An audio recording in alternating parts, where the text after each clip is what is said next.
नमस्कार मित्रों, हम चर्चा कर रहे हैं स्कूल व्याख्याता के प्रथम प्रश्न पत्र में जो 15 प्रश्न आते हैं एजुकेशनल मैनेजमेंट के, उसके बारे में हम चर्चा कर रहे हैं। हमने टॉपिक्स बहुत सारे देख लिए हैं कि पिछले सालों में किस प्रकार से प्रश्न पूछे जा रहे हैं और उनके हिसाब से हमें एनालिसिस करना है कि अब हमें आगे से तैयारी किस प्रकार से करनी है। इसी कड़ी में आज हम बात करेंगे जो शैक्षिक योजनाएं हैं एजुकेशनल मैनेजमेंट के अंदर, जो शैक्षिक योजनाएं जैसे एसएसए है, सर्व शिक्षा अभियान है, रमसा है, समसा है, इनमें से किस प्रकार के प्रश्न पूछे गए और हमें किस प्रकार से तैयारी करनी है। सबसे पहले तो ये कहना चाहूँगा कि आप जो भी इस वीडियो के देख रहे हैं, इस चैनल से जुड़े हुए हैं, उनसे अनुरोध है कि इस वीडियो को अधिक से अधिक शेयर करें ताकि किसी का भला हो जाए, किसी का लाभ हो जाए। जो भी इस चैनल से जुड़ा होगा, यकीन मानिए आपके 15 में से 15 प्रश्न सही होने के पूरे पूरे चांसेस इस एजुकेशनल मैनेजमेंट में हैं। उसके बाद हमने एक सीरीज और चला रखी है कि पिछले सालों में जितने भी साइकोलॉजी के प्रश्न आए हैं उन सब का लगभग 1200 प्रश्न आपको मिलेंगे। ये सीरीज खत्म हो जाएगी 2 या 3 दिन में पुराने पेपर की। उसके बाद साइकोलॉजी को वापस कंटिन्यू कर देंगे और उसके बाद साथ ही पॉलिटिकल साइंस भी चलाएंगे, जो रीट सेकंड ग्रेड और फर्स्ट ग्रेड सभी के लिए कॉमन होगी और बहुत इंपॉर्टेंट प्रश्न वहाँ से निकलेंगे। बात करते हैं आज के इस टॉपिक की कि शैक्षिक योजनाओं में क्या क्या है। पहला प्रश्न देखिए, एसएसए सर्व शिक्षा अभियान शुरू किया गया था, वर्ष किस वर्ष में शुरू किया गया था। ये स्कूल व्याख्याता 2013 में आया हुआ प्रश्न है। तो यह शुरू किया गया था 2001 में। यहाँ आप देख सकते हैं कि 2001 में शुरू किया गया था। उसके बाद सबसे पहले ये चीज़ देखिए कि 16 नवंबर 2000 को केंद्र सरकार ने सर्व शिक्षा अभियान कार्यक्रम को मंजूरी दी थी। इस चीज़ को ध्यान रखें। अगर आपसे ये पूछा जाए एसएसए को मंजूरी कब मिली, तो वह 2000 में मिली, 16 नवंबर 2000 को। परंतु जो शुरू किया गया वह किया गया था 2001 में। इस चीज़ को आपको थोड़ा सा ध्यान में रखना है। अगला प्रश्न है कि सर्व शिक्षा अभियान यानी एसएसए एक व्यापक कार्यक्रम के तहत प्राप्त करना चाहता है। ये स्कूल व्याख्याता 2013 में आया प्रश्न है कि क्या प्राप्त करना चाहता है। सार्वभौमिक साक्षरता, सभी के लिए सार्वभौमिक शिक्षा, संपूर्ण शिक्षा या सार्वभौमिक प्राथमिक शिक्षा। तो ऐसे जो कार्यक्रम चलाया गया था वो प्राथमिक शिक्षा को महत्वपूर्ण मानते हुए चलाया गया था। इसलिए हमारा जो आंसर सही होगा वह है सार्वभौमिक प्राथमिक शिक्षा। इस चीज़ को आपको थोड़ा सा ध्यान में रखना है। और एक चीज़ और, जो एसएसए है सर्व शिक्षा अभियान, उसे शिक्षा के क्षेत्र में जन आंदोलन भी कहा जा सकता है। तो आपको ये भी नोट कर लेना चाहिए कि शिक्षा के क्षेत्र में जन आंदोलन क्या है। तो जो एसएसए है वही शिक्षा के क्षेत्र में जन आंदोलन कहलाता है। इस चीज़ को आपको बहुत अच्छे से ध्यान में रखना है। अगले प्रश्न की चर्चा करते हैं कि निम्न में से कौन सा सही नहीं है। ये देखिए, जो सही नहीं है उसकी बात करनी है कि क्या पूछ रहा है। सर्व शिक्षा अभियान तल प्रधान उपागम का उपयोग इसलिए करता है। ये 2011 में आया था। किस लिए करता है, तो देखिए पहला ऑप्शन, क्योंकि यह नियोजना टीम को समस्याओं से अवगत कराता है यद्यपि उनके समाधान में सहायता नहीं करता है। दूसरा है क्योंकि यह साधारण व्यक्तियों के स्तर में वास्तविकता को दर्शाता है। तीसरा ऑप्शन है क्योंकि यह उन व्यक्तियों को जो इसमें सम्मिलित है समस्या की जानकारी देता है तथा समाधान में सहायक है। और लास्ट है कि क्योंकि यह उन व्यक्तियों में जो इसमें सम्मिलित है अपनत्व की भावना पैदा करता है। जो इसमें सही नहीं है वह सही नहीं है। हमारा जो ए ऑप्शन है वह बिल्कुल भी सही नहीं है। ये पूछ रहा है कि कौन सा सही नहीं है, तो ये ए ऑप्शन सही नहीं है, क्योंकि यह नियोजना टीम को समस्याओं से अवगत कराता है यद्यपि उनके समाधान में सहायता नहीं करता है। जब अवगत कराएगा तो समाधान में सहायता भी करेगा। इस चीज़ को आपको ध्यान में रखना है। अगले प्रश्न की चर्चा करते हैं। सर्व शिक्षा अभियान के अंतर्गत किस भेद को कम करने हेतु अलग से लड़के तथा लड़कियों, अनुसूचित जाति तथा अनुसूचित जनजाति की लक्ष्य निर्धारित करना आवश्यक है। ये किस लक्ष्य के अंतर्गत है, तो क्या कम करना है, तो ये कम करना है लिंग भेद तथा सामाजिक भेद को कम करना है। आर्थिक भेद को कम नहीं करना है। इस चीज़ को थोड़ा सा ध्यान में रखें आप कि आर्थिक भेद को कम नहीं करना है। उसके बाद बात करते हैं हम लिंग भेद तथा सामाजिक भेद को कम करना है। उसके बाद आगे प्रश्न की बात करते हैं कि सर्व शिक्षा अभियान के लक्ष्यों के अनुसार 6 से 14 आयु वर्ग के सभी बालकों के लिए प्रारंभिक शिक्षा किस वर्ष उपलब्ध हो जानी चाहिए? ये एसएसए के अनुसार 6 से 14 वर्ष के जितने भी बालक बालिकाएं हैं या जितने भी हैं उनको प्रारंभिक शिक्षा किस वर्ष तक प्राप्त हो जानी चाहिए? ये आया है 2018 में। तो वह इसका लक्ष्य था 2010 में यह प्राप्त हो जाना चाहिए। इस चीज़ को हमें अच्छे से ध्यान में रखना है। एक कि यहाँ तो सभी को प्राप्त हो जाना चाहिए 2010 में, परंतु इसमें ये था कि नामांकित जितने भी बालक हैं वो 2007 तक संपूर्ण प्राथमिक शिक्षा को प्राप्त कर लें। जितने भी नामांकित बालक हैं 2007 तक संपूर्ण प्राथमिक शिक्षा प्राप्त कर लें, ये भी इसका एक लक्ष्य था। उसके बाद बात करते हैं अगले प्रश्न की। सर्व शिक्षा अभियान एसएसए भारत के संविधान में किस संशोधन द्वारा अनिवार्य किया गया? ये स्कूल व्याख्याता संस्कृत शिक्षा 2020 में आया हुआ प्रश्न है, यानी हर बार इसमें से प्रश्न पूछा जा रहा है। किस वर्ष किस संशोधन में इसको अनिवार्य कर दिया गया? तो 86वां संविधान संशोधन 2002। इस चीज़ को आपको ध्यान में रखना है कि 2 नहीं है, 86वां संविधान संशोधन 2000 में हुआ था। इस चीज़ को आपको ध्यान में रखना है। अब आगे जब ये संशोधन किया गया 2000 के अंदर, तो इसमें कुछ महत्वपूर्ण बातें थी।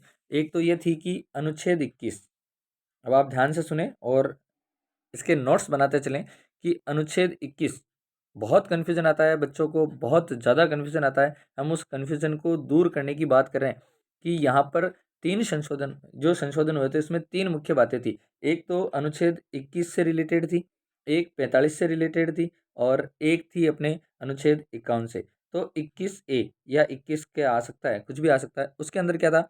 उसके अंदर यह था कि राज्य 6 से 14 साल की उम्र के सभी बच्चों को अनिवार्य और निःशुल्क शिक्षा उपलब्ध कराएगा। ये राज्य का कार्य था। इस चीज़ को ध्यान रखें थोड़ा सा कि 21A में राज्य 6 से 14 साल के सभी बच्चों को निःशुल्क शिक्षा और अनिवार्य शिक्षा उपलब्ध करवाएगा। फिर अनुच्छेद 45 में क्या है? अनुच्छेद 45 में यह था कि राज्य 6 साल से कम, 6 वर्ष से कम, अनुच्छेद 21A में 6 से 14 है और अनुच्छेद 45 में 6 वर्ष से कम जितने भी बच्चे हैं उनकी देखभाल करेगा और उनको शिक्षा उपलब्ध करवाएगा। फिर आता है कि अनुच्छेद 51 में क्या है? तो 51A में क्या है? 51A में ये है कि अभिभावक का कर्तव्य है कि 6 से 14 साल के जितने भी बच्चे हैं उनको निःशुल्क या उनको शिक्षा की व्यवस्था करवाई जाए। उसके बाद बात करते हैं आगे कि एसएसए योजना के अंतर्गत 10वीं पंचवर्षीय योजना के तहत केंद्र व राज्य सरकार के मध्य वित्तीय भागीदारी अनुपात के मानक क्या थे? ये भी 2020 में आया हुआ प्रश्न है कि वित्तीय मानक के अनुपात में क्या था, इसका अनुपात मानक क्या था? तो 75:25, यानी केंद्र 75 और राज्य सरकार से 25%। अगले प्रश्न की बात करते हैं। सर्व शिक्षा अभियान के मानकों के आधार पर प्राथमिक एवं उच्च प्राथमिक स्तर की कक्षाओं हेतु शिक्षक छात्र अनुपात क्या रहेगा? तो जो शिक्षक छात्र अनुपात है वह है 1:40, यानी एक शिक्षक 40 बच्चों पर रहेगा। प्राथमिक और उच्च प्राथमिक स्तर के प्रत्येक 40 बच्चों पर कितने अध्यापक रहेंगे? एक अध्यापक रहेगा, ये इसका है। एक चीज़ और ध्यान रखें कि एक प्राथमिक स्कूल में कम से कम शिक्षक कितने रहेंगे? तो कम से कम शिक्षक 2 रहेंगे। अब अनुपात तो जैसे माना है कि 1:40 है। अगर किसी विद्यालय में 30 बच्चे हैं तो वहाँ कितने शिक्षक होंगे? तो आपको इस चीज़ को ध्यान में रखना है कि 2 शिक्षक तो होंगे ही होंगे। उसके बाद ये रेशा जो है वो 1:40 का है, परंतु अगर 30 बच्चे भी हैं तो 2 शिक्षक तो होंगे ही होंगे। फिर आया ये 2015 का प्रश्न है। देखिए स्कूल व्याख्याता 2015। SIQE का पूरा नाम क्या है? तो SIQE का जो पूरा नाम है वह है state initiative for quality education. SIQE का पूरा नाम है state initiative quality for education. इस चीज़ को आपको ध्यान में रखना है। आपको हर चीज़ को बहुत अच्छे से पढ़ना है कि किस प्रकार से प्रश्न पूछे जा रहे हैं और अब हमें आगे किस प्रकार से तैयारी करनी होगी। अगला प्रश्न है अपना HM 2011 में आया। सबके लिए शिक्षा विश्व शिक्षा फोरम द्वारा जारी कार्यात्मक योजना यानी प्रोग्राम ऑफ एक्शन हेतु हुई बैठक निम्न में से किस स्थान पर हुई? ये जो बैठक हुई है सबके लिए शिक्षा के लिए, ये किस स्थान पर हुई है? तो वह हुई है डकौर के अंतर्गत। इस चीज़ को आपको ध्यान में रखना है। अगला प्रश्न है, सबके लिए शिक्षा के विश्व घोषणा 1990 के अनुसार निम्नलिखित में से कौन सा उद्देश्य व्यक्ति की आधारभूत अधिगम आवश्यकताओं की पूर्ति द्वारा सम्मिलित नहीं किया गया है। यहाँ ये ध्यान रखें कि ये पूछ क्या रहा है, तो नहीं किया गया ये पूछ रहा है। HM 2018 में आया हुआ प्रश्न है। उसकी संपूर्ण क्षमताओं का विकास ये है, उसकी उचित निर्णय लेना ये भी है, व्यवसाय में स्थापित करना ये बिल्कुल नहीं किया गया है, और उसकी जीव गुणवत्ता में सुधार लाना ये भी है। तो हमारा जो इस प्रश्न का ऑप्शन होगा वो सी ऑप्शन बिल्कुल सही होगा। अगले प्रश्न की बात करते हैं कि निम्न में से कौन सा एक उद्देश्य विशेष रूप से माध्यमिक शिक्षा में प्रवेश के सार्वभौमिकरण तथा गुणवत्ता सुधार का है। जो विशेष उद्देश्य है वो कौन सा है, तो वह है अपना ऑप्शन ए बिल्कुल राइट है कि राष्ट्रीय माध्यमिक शिक्षा अभियान, ये इसका विशेष है। अगले प्रश्न की बात करते हैं, भारत में राष्ट्रीय माध्यमिक शिक्षा अभियान रमसा को किस वर्ष में आरंभ किया गया है।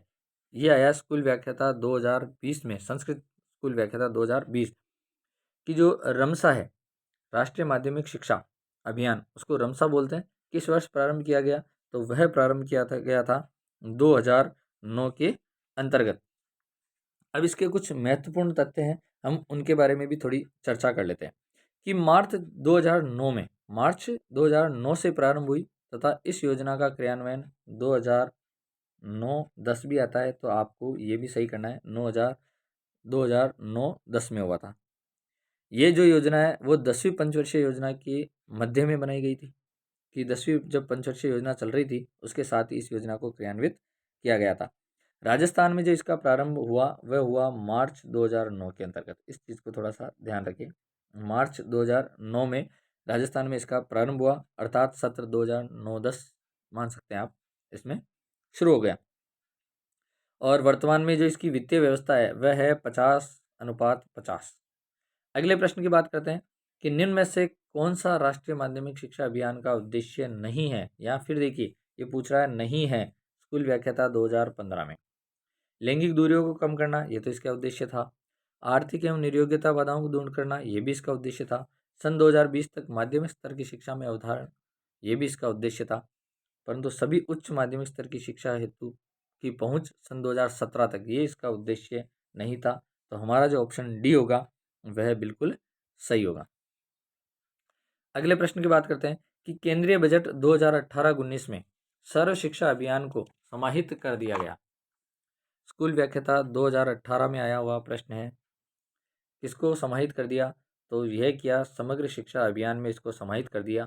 सर्व शिक्षा अभियान को किसमें कर दिया, समग्र शिक्षा अभियान में। इसलिए इसका जो ऑप्शन सी है वो बिल्कुल सही आंसर होगा।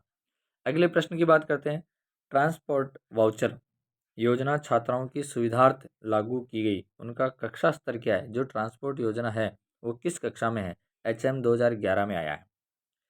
कक्षा 9 से 12, कक्षा 11-12, कक्षा 10 से 12, कक्षा 8 से 12। तो हमारा जो आंसर होगा वह है कक्षा 9 से 12। ट्रांसपोर्ट वाउचर योजना बहुत इम्पोर्टेंट योजना है कि ट्रांसपोर्ट वाउचर योजना कब शुरू की गई थी ये भी ध्यान रखें, तो 2017-18 में इस योजना का शुभारंभ किया गया था। अब इसकी जो पात्रता है वो क्या रहेगी, ये 2018 में 17-18 में शुरू किया गया था, फर्स्ट से लेके 5th क्लास तक के लिए, सॉरी 8th क्लास तक के लिए। और जो हमें पूछा जा रहा है कि 2009 से कक्षा 9 से 12 के लिए, तो वह शुरू किया गया था 2007-8 में। इस चीज़ को आपको ध्यान में रखना है, 2007-8 में शुरू किया गया था कक्षा 9 से 12 के लिए, और 2017-18 में शुरू किया गया था पहली क्लास से लेके 8वीं क्लास तक के लिए, कक्षा 8 तक के लिए। अब जो ट्रांसपोर्ट वाउचर योजना है वह इसकी पात्रता क्या है, तो ये केवल ग्रामीण बालिकाओं के लिए है जो कक्षा 9 से 12 में अध्ययनरत है, और इनकी दूरी होनी चाहिए, विद्यालय की दूरी होनी चाहिए लगभग 5 किलोमीटर। इस चीज़ को आपको ध्यान में रखना है, 5 किलोमीटर होनी चाहिए। और जिसने साइकिल योजना का लाभ नहीं लिया है उसी को इसका लाभ मिलेगा। एक और इससे जुड़ा हुआ फैक्ट आपको ध्यान में रखना है कि कितने रुपए मिलते हैं, तो प्रत्येक बालिका को 20 रुपये पर डे के हिसाब से दिए जाते हैं जब विद्यालय ओपन होगा, है ना, जब विद्यालय खुला रहेगा तभी। अगला प्रश्न है, निम्नलिखित में से कौन सा राजस्थान के समग्र शिक्षा अभियान का मुख्य लक्ष्य नहीं है? देखिए, नहीं है पूछ रहा है, HM संस्कृत 2021 में आया है। प्रौढ़ शिक्षा को बढ़ावा देना, ये इसका लक्ष्य नहीं है, और यही अपना आंसर बिल्कुल सही है कि ये इसका लक्ष्य नहीं है, समग्र शिक्षा अभियान का लक्ष्य नहीं है।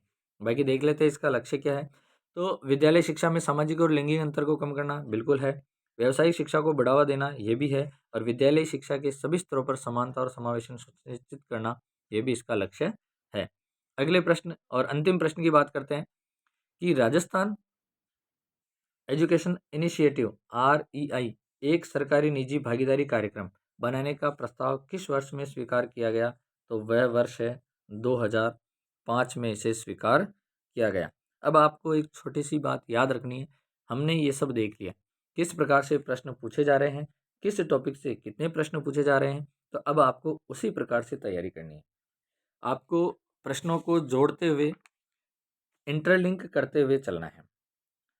जुड़े रहिए हमारे चैनल के साथ। आगे हम नई रणनीति के साथ इसकी तैयारी करेंगे। अभी कुछ टॉपिक और हैं, 2 या 3 टॉपिक और हैं, जिसमें पिछले आए हुए जितने भी प्रश्न हैं, जैसे RT से पूछे जाने हैं, अभी तो शिक्षा का अधिकार अधिनियम 2009 से जितने भी प्रश्न पूछे गए हैं उनके बारे में भी हम चर्चा करेंगे। अगर आपको वीडियो अच्छा लगा हो तो इसे लाइक करें, शेयर करें, और जिसने अभी तक सब्सक्राइब नहीं किया है सब्सक्राइब करें। इसे अधिक से अधिक शेयर करें। जितने भी आपके पास ग्रुप हैं शिक्षा से जुड़े हुए, जो भी छात्र या छात्राएं शिक्षा से संबंधित हैं, उनके पास ये जाना चाहिए ताकि उनको भी लाभ मिले। आने वाले कुछ ही समय में हम पॉलिटिकल साइंस की शुरुआत करेंगे, जो रीट सेकंड ग्रेड और फर्स्ट ग्रेड के लिए बहुत बहुत इंपॉर्टेंट होगी। उसके बाद मैं मानता हूँ कि आपको दूसरी जगह पढ़ने की ज़रूरत नहीं होगी। मिलते हैं अगले वीडियो में। जय हिंद, जय भारत।